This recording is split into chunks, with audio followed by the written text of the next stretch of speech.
I spent 24 years, 10 months, 16 days in the Army. I loved the Army. I loved the Army, still love it. Kenneth Dixon, a safety officer at the Potter's House, not only had a passion for the Army, but he also found a passion for leadership, so much so that he got a bachelor's degree in the field. I love leadership, and the reason why my degree is in leadership, because I was intrigued with it early on in my military career. Not so much by a good experience, but a bad experience. A platoon sergeant reprimanded Sergeant Dixon in front of his men, humiliating him. Platoon sergeant started yelling at me in four-letter words, and I was embarrassed, I was hurt, and I was just troubled, I was stunned, and I just stood there and took it. From that moment on, Kenneth was driven to learn more about leadership. Done with active duty, Kenneth decided to move home to Virginia, and to continue his service, he enrolled in the reserves. When out of the blue, his mother had a stroke. And from that time forward, that day actually, she could not hold a cup of water, she could not feed herself, she could not walk anymore. Little did Kenneth know, while he was caring for his mother, God was planting another seed in his life as he was introduced to the Potter's Touch. So while she was bedridden, I turned the TV on to religious stations, TBN, different ones, Daystar and so forth. And that's when I came across the Potter's Touch. And I was just drawn to it. It was unbelievable almost. I had never heard a preacher like that before. After Kenneth's mother passed, he met and married his wife and went back into the Army as a recruiter.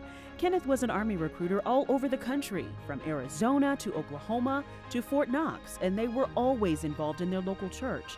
At one point, Kenneth was even an Army recruiter in Dallas, where he got to experience service at the Potter's House firsthand. But no matter where Kenneth and his wife were, they never missed an episode of the Potter's Touch. When we get home in the evenings, on Sundays after church, we would still watch the Potter's Touch. It was just that dynamic, and it was something about the message that drew us and the comfort it gave us for the whole week. I mean, I could go the whole week off of that word that Bishop Jakes preached. Deployed overseas, Kenneth saw the global impact of Bishop Jakes and the Potter's Touch. I was deployed for Operation Iraqi Freedom, based in Kuwait. And I attended the gospel service, and someone from the service told me, hey, I saw you this morning on TV on the Potter's Touch. It was a couple years from being in the audience back when I was living in Dallas, Texas. Back in the States, Kenneth's passion for leadership continued to grow as he won the prestigious Sergeant Audie Murphy Award, a leadership award that only 1% of non-commissioned officers are even nominated for. Not long after winning the award and now stationed in Fort Knox, Kenneth applied for a big promotion. With all of his experience and with this prestigious leadership award, Kenneth thought the promotion was his destiny. But sadly, he was passed over. When I found out I didn't get it, I was devastated. I thought I had the potential to be that leader, but it turns out that God had different plans. So, with his wife's urging, Kenneth left the Army behind and headed for another passion of his, the Potter's House of Dallas. Got into Dallas from Fort Knox, Kentucky. I knew I had to be at the Potter's House.